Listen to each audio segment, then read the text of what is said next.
And in financial matters, being a good credit risk starts with your credit score, but there's a whole lot more than that financial institutions use to value your credit worthiness. And the lower your credit risk, the lower your rate will be when you obtain a loan. Andy Mattingly from Forum Credit Union is here today with us to share some ways that you can become an attractive borrower to every lender. Sure. Andy, if the first thing we look at is the credit score, what is a good credit score? Well, I'll start with you want to be at least above 575, because if you're below that, you're probably not going to get any loan.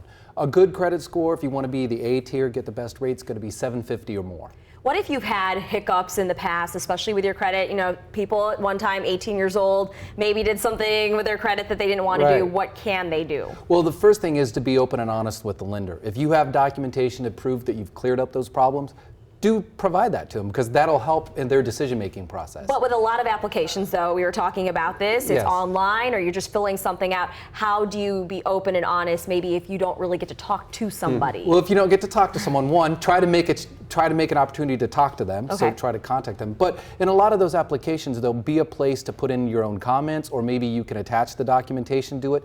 Do that. Don't think that they're not going to find out, because they will, and it's better that you tell them ahead of time so they can start working with you. So once you get past that number, what else makes somebody a good credit risk? Well, the next kind of thing they're going to look at is how much of your income goes to pay all of your debts and your living and housing expenses. So they're going to be looking at how much money you have left over after that. What number will most lenders want when it comes to debt to income ratio? Usually 45% or less. Now, you can get a little higher if you make a lot of money and you have a lot of disposable income. You can go a little higher, but 45% or less is a good number to start with. Is there something else that they look at? There are probably several other things that the lenders use, right? Yeah, another thing they look at is your unsecured debt. So that's like credit cards and personal loans. And they're going to want that to be 30% or less of your income. And payment history, how important is that? Yeah, it's very important, especially your recent payment history. They're going to make sure that in the last 6 months or 12 months, you've not had any 30-day lates or something like that. It may not impact your credit score, but they may say, oh, is there a problem because you're starting to pay loans late?